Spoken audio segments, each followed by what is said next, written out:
theory that masturbation is a kind of summoning spell for your own rational mind. Because we're all so driven by hormones and by desire. Sometimes you've got to have a wank to speak to your real self. You have a wank, you go, oh, I should have shagged my ex one last time. I'll text her, I'll meet her, I'll shag her. And then you come and a little voice comes on in your head that goes, yeah, don't do that, mate.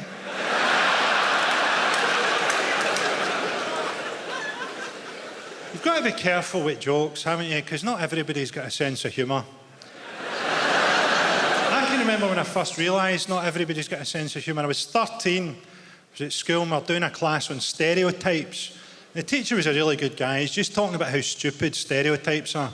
And he was talking about a stereotype that day that's so old-fashioned and so Scottish that you definitely won't have heard it. Have you ever heard the stereotype that deaf people are really strong? That was a genuine thing when I was growing up. Deaf people, particularly deaf and dumb people, were believed to be really strong. And the teacher said, think how stupid that is. Have you ever seen a deaf contender for the heavyweight championship of the world? And me, aged 13, I put my hand up and I went, there was one, sir, but he was disqualified for punching after the bell.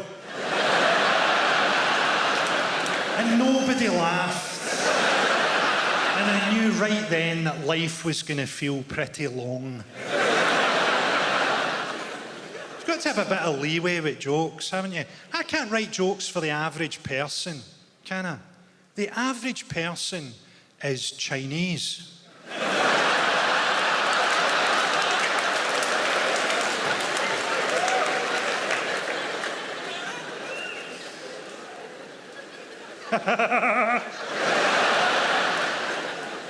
So I'm from Glasgow, a city where people think that hepatitis B is a fucking vitamin. To explain Glasgow's attitude to you, this happened to me recently. I was having a wee snooze in a park, because my career's been going really well lately. I was having a wee doze under a tree, and a guy came up to me and he went, do you know your problem? You're fucking unapproachable.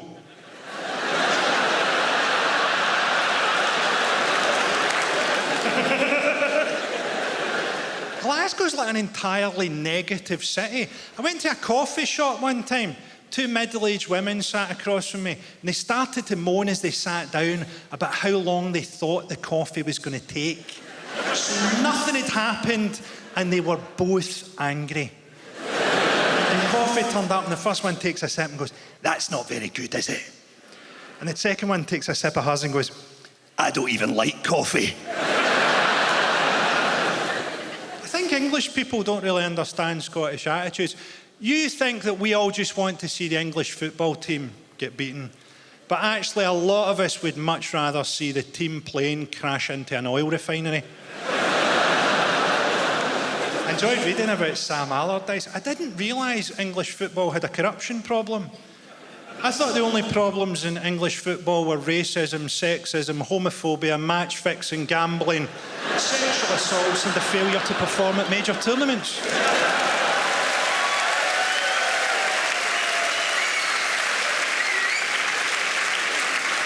I was in America. I'd done a gig in America, in New York, and after the gig, a guy said to me, hey, buddy, are you actually Scottish? And I said, yes. And he said, man, your English is really good.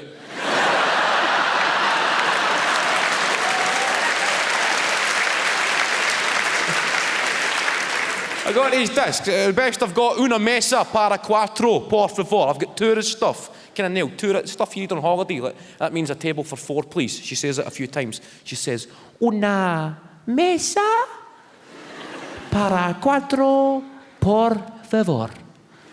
A table for four, please. And then she leaves a beat and goes again, in case you're a moron.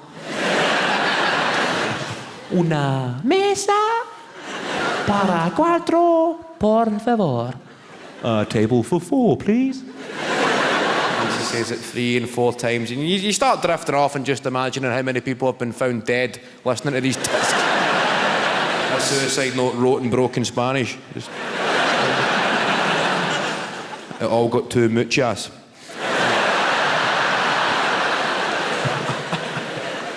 Una mesa para cuatro, por favor. A table for four. And that's crucial knowledge, because I know that when me and 3 associates, when we walk in to a restaurant in Spain, I can tell the head waiter is looking at us and thinking, well, I wonder what these guys want.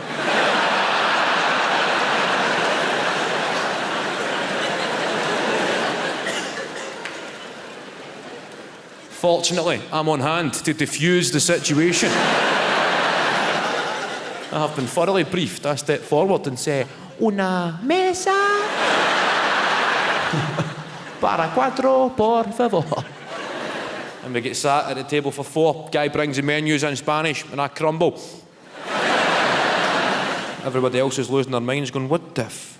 What's a hamburguesa?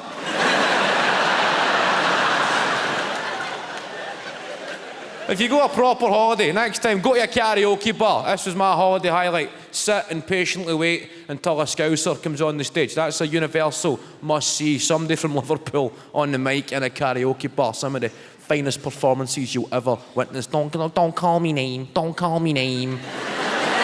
Alejandro. I'm not your babe. I'm not your babe. Fernando.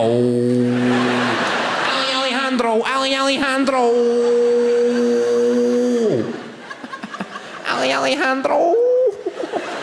Baby, you're a firework.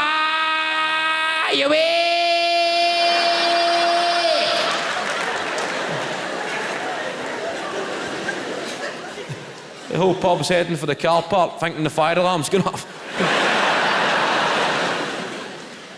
What's your name? Guy in the green t-shirt. Scott. Scott. What kind of music do you like, Scott? Top 40.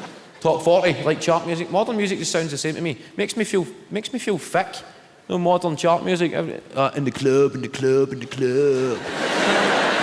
That's the way every song sounds to me these days. Everybody gonna shuffle on down tonight. We're in the club. In the club. Get freaky. You feel it deleting cookies in your brain, the song. Just in the club. Everybody in the club. We ain't gonna stop until it's time to start again. In the club. And the song finishes and you think, wow, I now know less stuff. I was on holiday recently. I was on an all-inclusive. We all love an all-inclusive holiday, don't we? Oh, aye. Chips and gateau for breakfast. Yes. I always think it's amazing. I can always identify where people are from on an all-inclusive holiday. It's fascinating for me. Like the Italians. You can always tell the Italians because they could put on a bag of rags and look amazing. Then you can see the Germans and they're quiet and they're reserved. And then there's us, the British. That's interesting, isn't it? Because we all want to become pals with each other. I've had a pen pal in Woking for 25 years that I met in Lanzarote. But it was really, really interesting for me because there's a way I can always tell if someone is from the south of England on holiday. And it's I don't need to hear your accent, nothing. The way, number one, I will tell if you are from the south of England is it will be 9 o'clock at night. It's 28 degrees. The moon and the stars are out. And you come out wearing a wee jumper.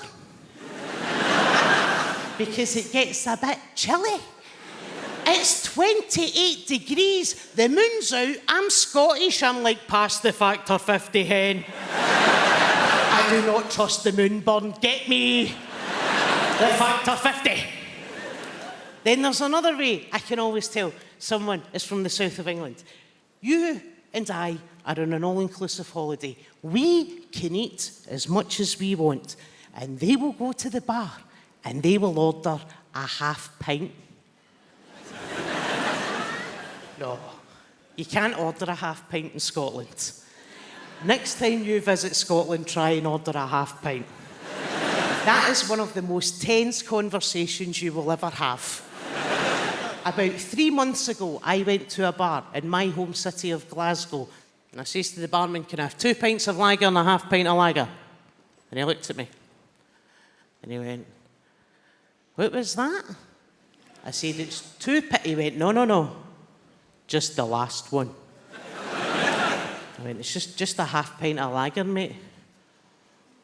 "Hold on. Come here. Tell him." "Just the last one." I went, "It's just a half pint of lager. Is that for you?" "It's for my pal." "Ah? Are they on antibiotics?"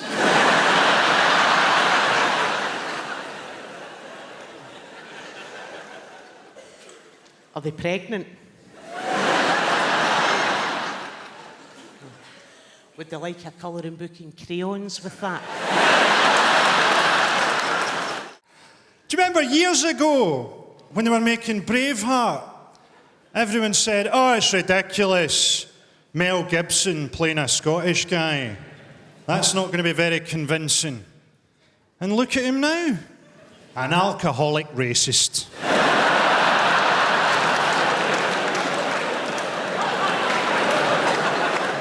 The most Scottish thing I've ever seen, I was going through a town called Bathgate at night, and there was a guy pissing against the front door, like that, who then took out his keys and went inside.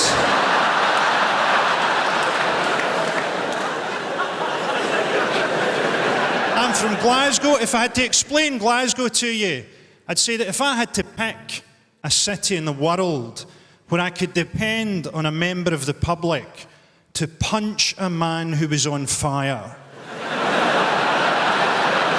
to punch a flaming man to the ground. We should get a photo of that blown up and use it as the welcome sign at Scottish airports. And underneath we should have the words, "Scotland welcomes careful drivers." I mean, the naivety of Al-Qaeda trying to bring religious war to Glasgow. We're 400 years ahead of you guys. You've not even got a football team. There's a fallacy, isn't there, that baggage handler prevented hundreds of people from being horribly burned. These were Scottish people flying to Spain.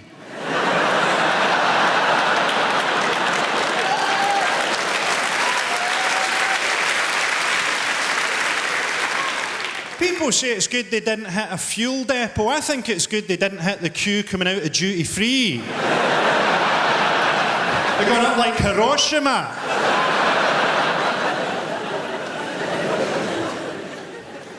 British Army have got a big recruiting drive on in Scotland at the minute. Because that's what you need if you're fighting an unwinnable war in the desert. More ginger people.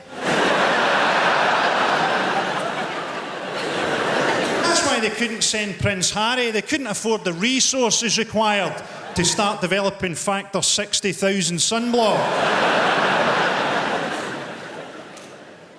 It's not always the friendliest place in the world, Scotland. I once saw an English guy in Glasgow trying to order a pint of lager and lime, and the barman went, "We don't do cocktails." We can't just be dour, negative bastards up there. John Logie Baird invented the TV, and when people came up to congratulate him, he went, "Aye, but there's fuck all on."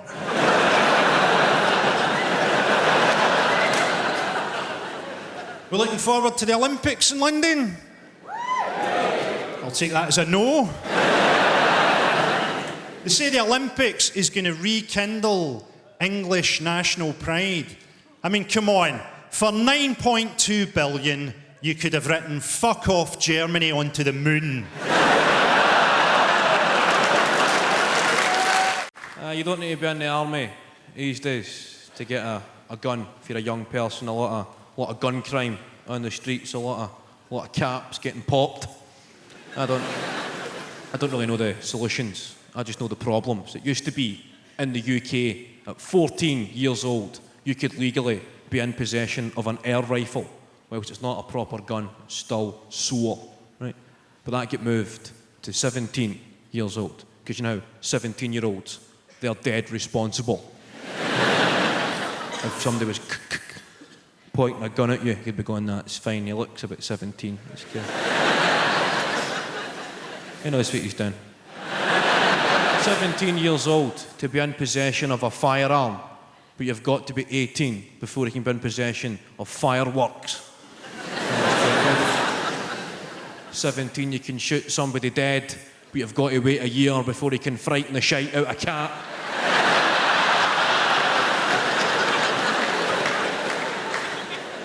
But drugs, I get offered drugs quite a lot in this game. You get offered the usual suspects like ecstasy, speed, and a drug called horse tranquilizer.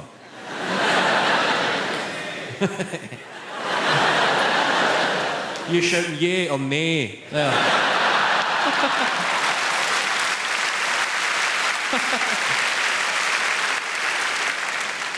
I can understand people who don't know anything about drugs. Maybe trying ecstasy because it sounds quite good. Well, the connotations of the name, ecstasy.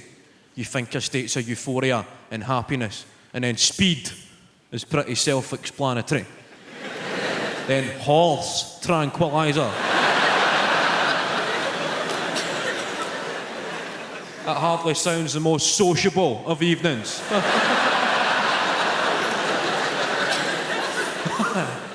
The fact I've replaced the original name with the effect it has on a horse. I think that's the way every drug should be tested. Give a lot of them to horses, then you can see what it actually does to you. It would also make the Grand National pretty interesting. 20 quid on the one that's breakdancing, please.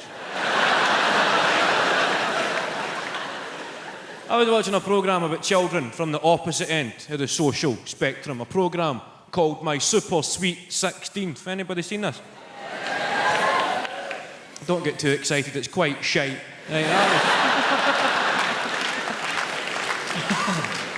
I was watching it about 2 o'clock in the morning when the TV's quite shite. Anybody watch late night telly? You ever been up that late at night when the TV just goes, get to bed?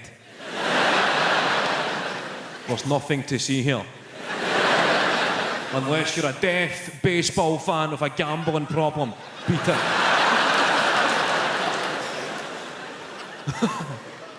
Does anybody watch these late night Channel 5 phone-in quiz shows? Anybody seen these, like Quiz Mania and The Cash Vault? It's just robbing drunk people. No, you come in at night, there's some guy going, okay, everybody, okay. Thanks for watching, okay. For £10,000, we're looking for a guy's name.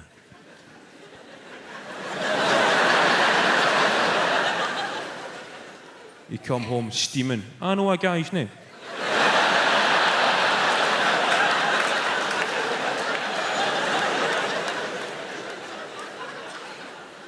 $10,000. I know a few guys' names. I think often a lot of people don't realise there's an actual person behind somebody's disability. And I experienced this, right, firsthand when I got lost in a park in Glasgow. I came off the path. I was in the bushes. Right, looking like a proper creepy weirdo. And I heard this guy aggressively running over at me, shouting, "Oi, you!" And I turned to face him. And he stopped dead in his tracks, went, "Oh, sorry, pal. Didn't see the stick. Thought you were a pest." You do know that's a pig guy.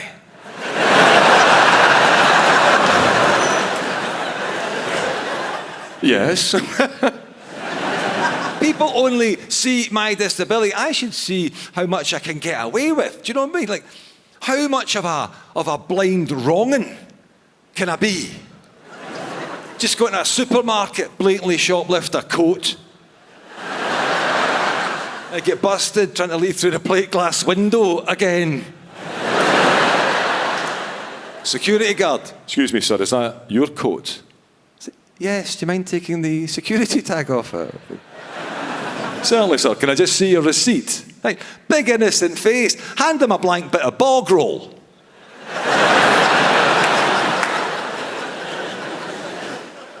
I bet he's not got the heart to say anything apart from, right, that's fine, have a nice day.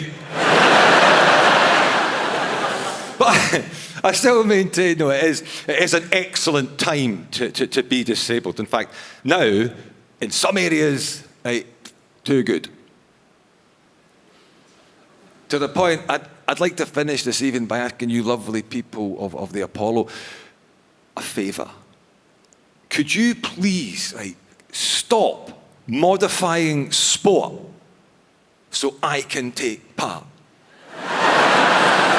It's now getting harder and harder to moan about being excluded when I am always being made to feel so very welcome. Not everything has to be accessible. There's a message. Being blind is a brilliant reason not to have to do something. Because this guy asked me if I wanted to take part in a game of football. You cheeky bastard. Oh, I'm going to guilt trip you, my friend. I'd love to take part in a game of football, yes, but I just don't think the blind man's that welcome in the hallowed turf. Not realising blind football, it's an established sport. What sick prick came up with that? 22 blind lads running like fuck at each other. They're trying to kick a ball with a bell in it. Guys, that's not accessible. That's a blood sport. And who goes to see it?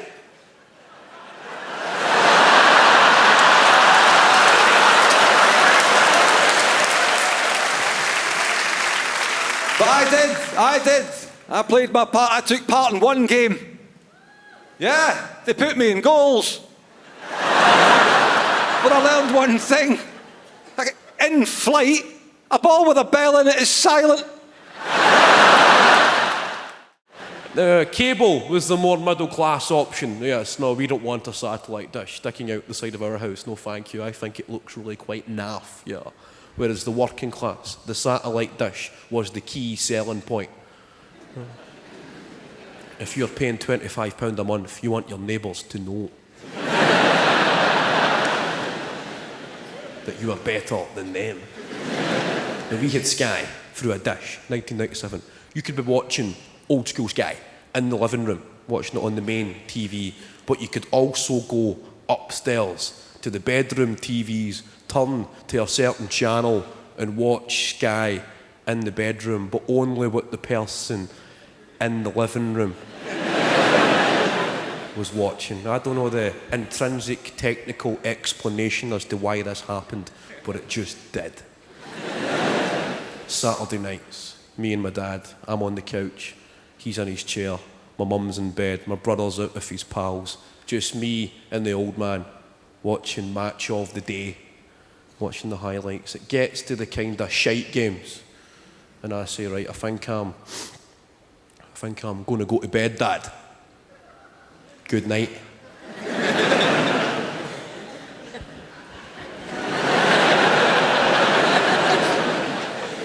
And he would continue the charade, and he'd say, "Are you off to bed, son?" Good night. And there was that mutual father and son, we both know what the plan is here.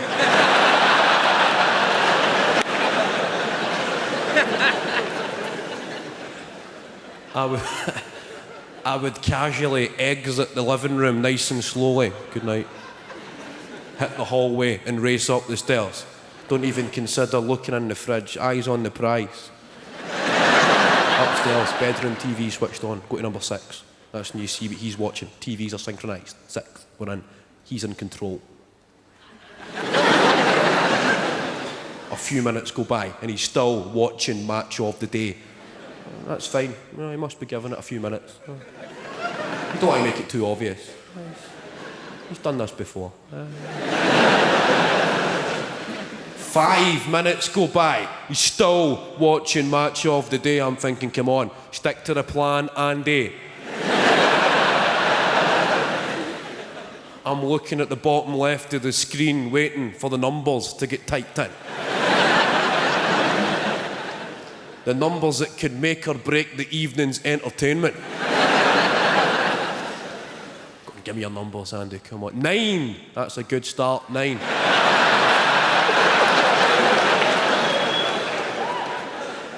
Could not have hoped for a better start than a 9 there. 05, the 10-minute free view. You're a dirty bastard, Dad, but I love you.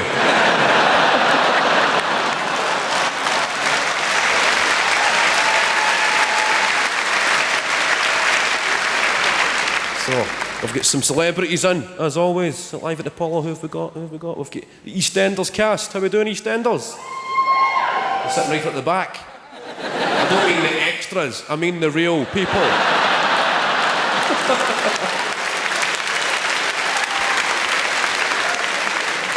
We're trying to ever get Phil Mitchell. No, where is he? He's up at King's Cross, dressed up as a ladyboy, trying to raise enough money to buy a pot noodle, isn't he?